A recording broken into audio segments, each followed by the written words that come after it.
हमेशा भगवान विष्णु को पैर दबाती हुई चित्रण देखा होगा आपने, चाहे वो कहीं से लेके आए हैं क्या, उनने भी तो शादी किया है, क्या वो पत्नी नहीं है और तुमसे ज्यादा पैसा वाली है, सारे संसार को पैसा लुटाती हैं, उन्हें शर्म नहीं लग रही है? और तुम्हें अपने पति के चरण दबाने में शर्म लग रही है? दबवा लिया करो, और नहीं दबावा ना पत्नी तो एक काम करो भैया लोग, तुम ही दबाने लगो। अब हमारी नहीं दबा रही कल्ला में तेरे दबा दे,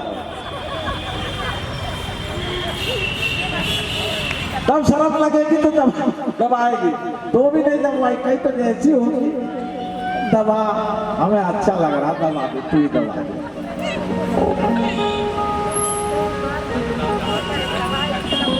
अब सुलाने के बाद आई और बोली आजा मूसर,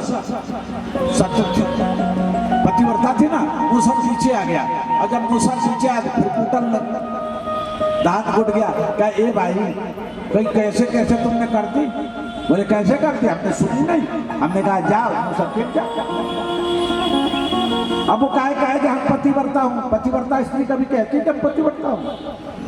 भगवान की पूजा करने वाली स्त्री नहीं कहती कि मैं भगवान की पूजा करती हूँ, जो कह देता है वो दिखाता है, और जो करता है वो दिखाता नहीं।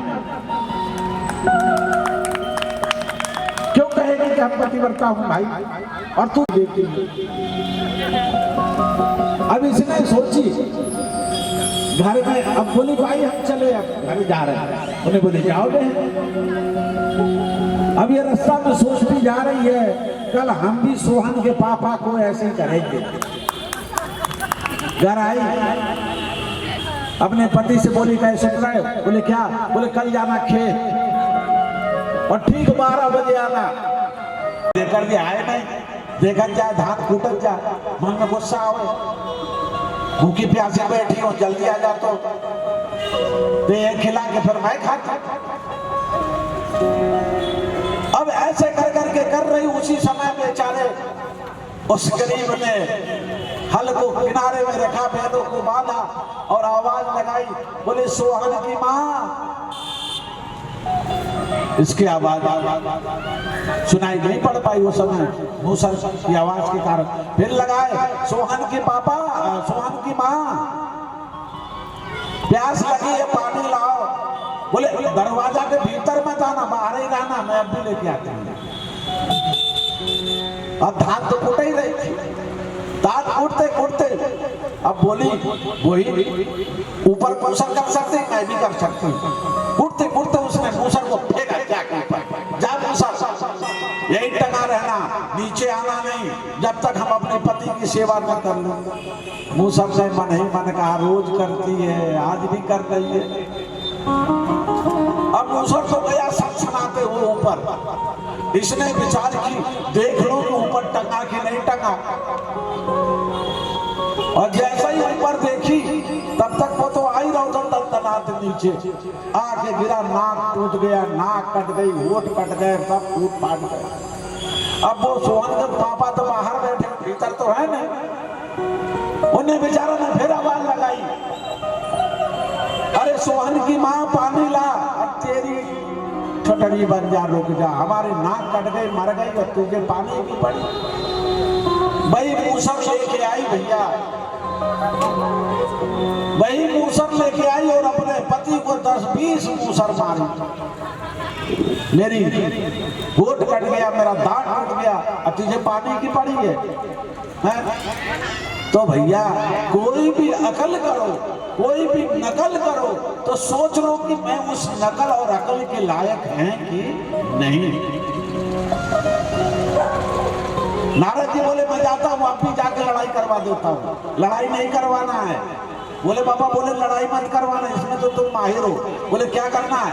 बोले बस जाके इतना काम कर दो कि बाणासुर की पत्नी किसी दूसरे पुरुष का चिंतन करने लगे, बस इतना काम करना। नारद जी बोले देखो मैं भी जाता हूँ। नारद जी पहुंच गए और जब नारद जी वहां पहुंचे त्रिपुरासुर के अंदर, तो त्रिपुरासुर बड़ा खुश हुआ। क्यों खुश हुआ? कि त्रिपुरासुर जानता है कि नारद जी ब्रह्मा के पुत्र हैं, और जब ब्रह्मा के पुत्र हैं तो उनकी बड़ा स्वागत किया नारद जी। दूत ने जाके बोला महाराज जी नारद जी आए हैं, ब्रह्मा के पुत्र नारद। त्रिपुरासुर ने कहा पागल कहाँ है? बोले दरवाजे पे खड़े। बोले चल जल्दी लेंगे आप उनको, वहां दरवाजे पे क्यों खड़ा किया है? रुक रुक रुक हम चलेंगे। त्रिपुरासुर खुद गया बाणासुर, और बाणासुर जा करके, उसी का नाम त्रिपुरासुर है, उसी का नाम बाणासुर है। बाणासुर ने कहा महाराज चलो, नारद जी यहाँ कहाँ बैठे हो, अंदर चलो अंदर चलो। अंदर अंदर ले गया, बड़ा सुंदर पलंग बिछाया, पलंग बिछा करके भैया मखमले गद्दा बिछाया। अब बोले महाराज यहाँ बैठे। अपने रानी से कहा जल्दी से लोटा में पानी लेकर के लाओ, एक कुपर लेके लाओ, परात लेके आओ, आज नारद जी का चरण धोएंगे। रानियां लेकर के पानी आई, ऊपर पैर रखवाए और बढ़िया पैर धोया नारद जी को। देखो तुम्हारे घर में कोई मेहमान आ जाए, महात्मा आ जाए, एक बार कुछ कम खिलाना, लेकिन बड़ा मोहब्बत से पेश आना, बस। मत चाय पिलाना, कोई बात नहीं, नाश्ता भी मत कराना, लेकिन कोई मेहमान आ जाए, साधु संत आ जाए, कोई ऐसा आ जाए तो बड़ा मोहब्बत से पेश आना। क्यों?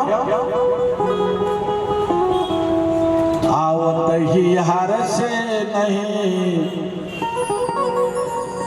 आवत ही हर से नहीं, नैन नहीं सने, आवत ही हर से नहीं, नैन नहीं सने, तुलसी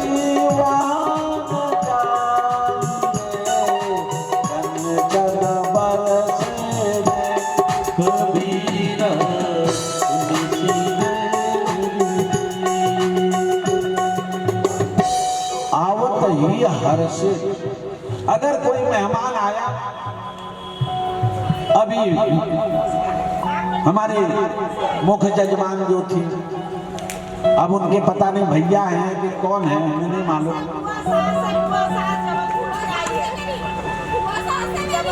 अच्छा बुआ सास है। देखो बेचारी यहाँ से उठ के दौड़ती हुई गई और जारी बुला के ले आई, चलो चलो चलो चलो। और अगर वो यहीं बैठे बैठे कहते आ गए, हमें नहीं बैठे, अब हम तो आ ही गए, बैठे, हम लौट कर जाने से उतर रहे, तो उनको कितना प्रसन्नता हुई कि देखो आई तो हमारी बेटी ने दौड़ करके, हमारी बहू ने दौड़ करके ले आई। एक बार उनको चाय न पिलावे, पानी न करावे, नाश्ता न करावे तो उसको कदापि बुरा नहीं लगेगा, लेकिन अगर दौड़ करके उनको लेकर के नहीं आती ना, उसके दिल में सदा खटकता।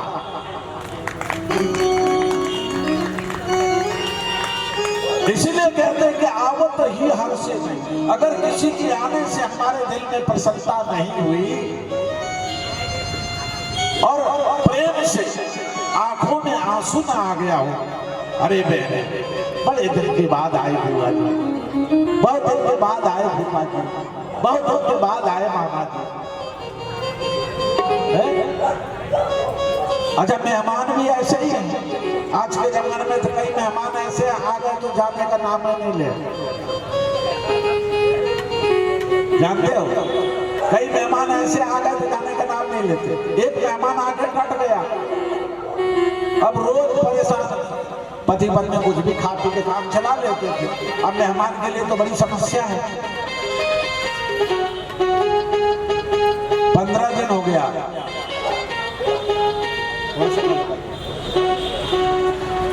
अब मेहमान जा ही नहीं रहा है।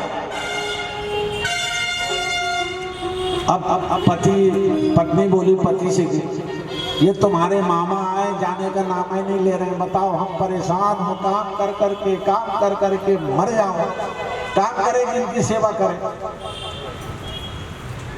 पति ने कहा भाई मैं भी क्या कर सकता हूँ, अब है तो मामा ही, कैसे भगा, कैसे कह दो घर से जाओ, कैसे कह दो कि जाओ भाई, मेहमान है आया, कैसे कह दो तुम हमारे घर से जाओ भाई। बोले फिर क्या करें? बोले एक काम कर, अपन छोटी छोटी लड़ाई करेंगे, मैं तेरे को डांटूंगा, तू भी लड़ाना। ये मेहमान को पता नहीं चलना चाहिए। जब हमारी तुम्हारी लड़ाई होगी तो मेहमान खुद ही भाग जाएगा।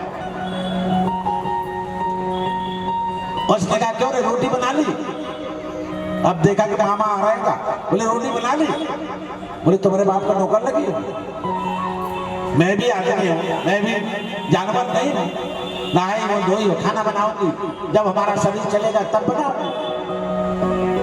बोले हमारे घर में मेहमान आए। बोले मेहमान तुम्हारे हैं, हमारे थोड़ा है, मैं खाना नहीं बनाती। पति ने कहा तो मैं आज खाते ही नहीं, तू बनाएगी नहीं तो मैं खाऊंगा नहीं, तेरे हाथ को खाते ही नहीं। ले हो गई झगड़ा, तू ऐसी तू बनाना मत, हम खाऊंगा नहीं। अब मेहमान ने सोचा जब मुसीबत है, ये दोनों लड़ लिए, खाना बनाएंगे नहीं तो हम यहाँ का भूखे रहूंगा। मेहमान ने कहा हम जा रहे हैं, थैला उठाया, मेहमान चल दिया। मेहमान को देखा, हाँ गया। अब आया पत्नी के पास, पत्नी से कहा काहे के रो रही है? मैं तो कोई पागल है, तो मैं तेरे को डांट रहा था क्या? वो तो मामा को भगाने के लिए कह रहा था, तुमने ज्यादा बोल दिए। अरे बोले झूठ मूठ बोला मैंने। पत्नी ने कही मैं भी तो झूठा ही बोल रही थी। तो लेते में मेहमान आ गया, वही बाजू में सुन रहा था बैठ के, कहे मैं भी तो कोई सासू में थोड़ा हूँ, मैं भी तो झूठ गया हूँ, मैं भी नहीं गया हूँ। दोनों सर पकड़ लिया, कहे भैया करम लगी, जल गई, क्या बताए? रहो मामा खाओ। नारद जी जा करके जब वहां पहुंचे तो आज बड़ा संस्कार किया, बढ़िया शरण धोया, चंदन टीका लगाया, सुंदर सुंदर बढ़िया सुंदर पकवान बुलाया। बोले नारद जी पाइए। नारद जी ने कहा हमारी तो तुम्हारी सेवा सत्कार देख करके हमारा दिल भर गया, बड़ा सुर। अब तुम्हारे सत्कार से हमारा दिल भर गया तो अब क्या खाएं? नहीं, बोले खाना तो पड़े, सत्कार से पेट नहीं भरता, थोड़ा भोजन भी करना पड़ेगा। नारद जी ने कहा बिल्कुल खाऊंगा। बढ़िया सुंदर नारद जी ने खाया। और बोले नारद जी आजू बाजू देख भी जा रहे हैं, क्या देख रहे हो महाराज? बड़ा सुंदर पूछा क्या देख रहे हो? इधर देख रहे, इधर देख रहे। बोले कुछ नहीं देख रहा हूँ, मैं देख रहा हूँ हे राजा तुम्हारी पत्नियां हमसे आशीर्वाद लेने नहीं आई रही, वो भी आती आशीर्वाद ले लेती। बड़ा सुनने कहा महाराज हमारे मालूम 1000 पत्नी है मेरी, वो कैसे आएंगे? आएंगे तो पूरा जगह भर जाएगा। आप आशीर्वाद दोगे ना, आपको आशीर्वाद देने के लिए हमारे महल में चलना पड़ेगा, जहां हमारी रानियां रहती वहां चलिए। नारद जी ने कहा हाँ हाँ बिल्कुल चलो, हम भी आशीर्वाद दे दे। नारद जी पहुंचे, बड़ा सुनने साथ में बड़ा सुनने कहा रानी से इन्हें महल में ले जाओ, इनका स्वागत सत्कार करो, इनसे आशीर्वाद लो। मैं अपने राजकाम में देखता हूँ, राजपाट का काम भी देखना है। बड़ा सुन कह करके चला गया। सारी रानियों ने ले जाकर के नारद जी को बढ़िया सुंदर सिंहासन पे बिठाना, सोने के सिंहासन पर। सेविकाओं को लगा दिया, कोई पंखा चल रहा है इधर से उधर से, ऐसे ऐसे पंखा चल रहा है।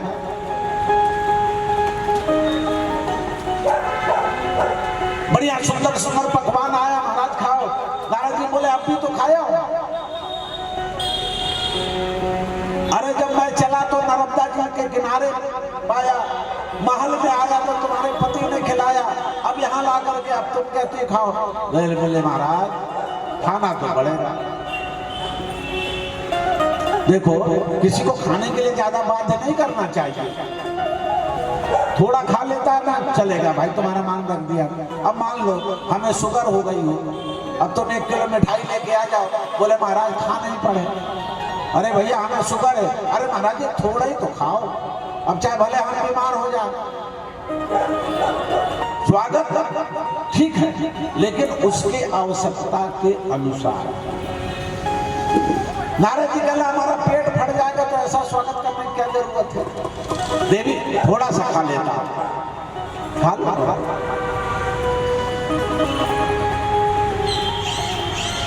अब सब आकर के पैर पड़ने लगे। नारद जी कह रहे हैं दूधो नहाओ पूतो फलो, दूधो नहाओ पूतो फलो। अब जितने आज जाए, अब 1000 में थोड़े बहुत तो है। नारद जी का हाथ दुखने लगा, दोनों हाथ रख रहे थे पहले हर माथे पर, दूधो नहाओ पूते फलो। फिर 100-200 के लिए होंगे आशीर्वाद। इसके बाद फिर नंबर लगा। नारद जी बोले एक हाथ दुखने लगा, अब इसको नीचे कर लो। एक हाथ चालू किया, दूधो नहाओ पूतो फलो, दूधो नहाओ पूतो फलो। अब ये दुखने लगा। नारद जी ने इसको इधर करे, फिर ऐसे शुरू हो गए। बोले देवी यहाँ कितने हो? बोले 1000 है महाराज। धन्य रे बाणासुर, कम से कम 1000 को पालन कर रहा है। और मानव के तो एक ही है तो परेशान हो जा रहा है। उन राजुओं ने पूछा महाराज तुम्हारा ब्याह हुआ है कि नहीं? नारद जी बोले हम यही से नहीं किए, यही चक्कर में नहीं पड़े। जिसकी शादी देखो, शादी ऐसा लड्डू है कि जो खाए वो भी पछताए, जो ना खाए वो भी पछताए। जिनकी हो गई है वो कहते हैं मती मारी गई थी, शादी कर ले। और जिनकी नहीं है हुई है वो हनुमान जी के जाके चोला चढ़ा रहे के हनुमान जी जल्दी से हो जाए। जब से हुई है शादी आफत गली पड़ी है। नहीं, जब से हुई है शादी आंसू बहा रहा हूं। क्या यादव जी बात सब थे? सुनाई कम पड़ा फिर बेचारे क्या। जब से हुई है शादी आंसू बहा रहा हूं, आफत गले पड़ी है उसको निभा रहा हूं। नारद जी बोले हमने इसीलिए शादी नहीं किया। कौन भले अभी अच्छा है, कहीं भी घूमता रहता हूँ, घर जाने की टेंशन नहीं रहती है, जहाँ रुक गए वही घर है। और जब शादी हो गई वो घर में आवे शाम को, फिर 2 दिन में आवे, 3 दिन में आवे, फिर क्या दिया कंदमड़ी जी। सही बात है ना, दुकान बंद करके आने में देर हो गई तो फिर सारा हिसाब बनाना पड़ता है। नहीं फाइट लेके तैयार है। नारद जी ने कहा मुझे मालूम था कि शादी करूंगा तो ये लफड़ा पड़ेगा, इसलिए मैंने ब्याह ही नहीं किया। हे रानी मैं क्या करूं, मैं योगी हूं, मैं महात्मा बन गया। महात्मा बन गए महाराज, बाल ब्रह्मचारी। अरे मैं तो जन्म से ही महात्मा हूं, जन्म से महात्मा हूं। बोले महाराज क्यों नहीं शादी किया? देखो एक बार क्या हुआ, भगवान जब चित्रकूट पहुंचे, भगवान जब चित्रकूट में पहुंचे तो सुना कि राम जी आए हैं। चित्रकूट में बहुत साधु रहते हैं, बहुत साधु रहते हैं। साधुओं ने सुना कि महाराज राम जी की बड़ी महिमा है, उनके पैर में पत्थर जो लग जाए वो नारी बन जाती है। सब महात्माओं ने सोचा कि अब बुढ़ापे में बड़ी तकलीफ हो रही, कोई पाँव भी नहीं दबा रहा, रोटी भी अपने ही को बनाना पड़ रहा है, शादी वो समय करे नहीं, अब बुढ़ापे में कोई लड़की देगा नहीं। चलो राम जी के पास चलते हैं।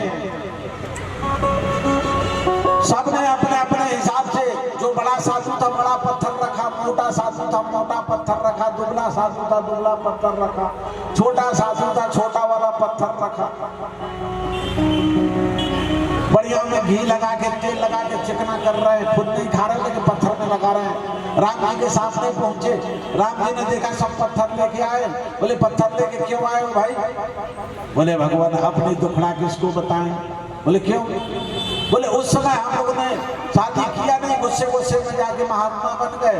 अब पत्नी की याद आ रही है, पत्नी होती तो रोटी बना के देती, पत्नी होती तो पानी गर्म करके देती, पत्नी होती तो पाँव दबाती, सेवा करती, कपड़ा धोती।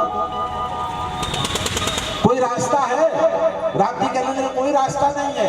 महात्माओं ने कहा है। बोले क्या? बोले है आपके पास रास्ता। बोले कहाँ है? बोले आपके पाँव में है। बोले हमारे पाँव में? बोले हाँ। तुम्हारे चरण से पत्थर लग गई थी तो अहिल्या नारी बन गई थी। महाराज बस हमारे जो पत्थर है ना, इसमें एक एक अंगूठा छुआ दो, हमारी पत्नी बन जाएगी, बढ़िया आनंद से रहेगी, बुढ़ापा कट जाएगा। भगवान ने कहा अभी नहीं, अभी नहीं बनाऊंगा। महात्माओं ने कहा क्यों? बोले 14 वर्ष के बाद आऊंगा तब बनाऊंगा। कब बनाऊंगा? 14 वर्ष के बाद। अब जो 80-90 पे चले गए थे, जिनको मरने में 2-4 साल बाकी था, उनको तो वो उतर गए। क्यों? क्या हो गया?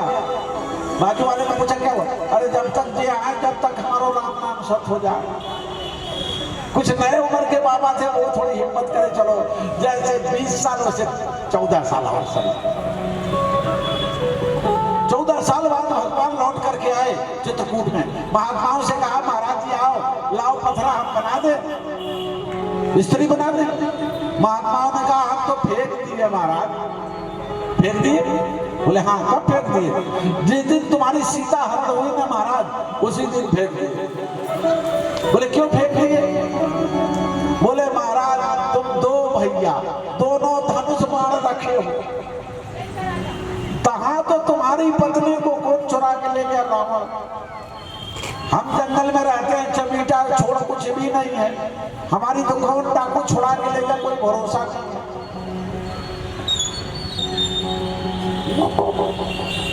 नारद जी कहने लगे इसीलिए भैया हमने शादी नहीं किया। सब आशीर्वाद ली, सुंदर एक भजन सुने, इसके बाद आगे की कथा सुने। बोलो नर्मदा मैया की। मैया जरा जोर से बोलो। बोलो सरस्वती मैया की। हर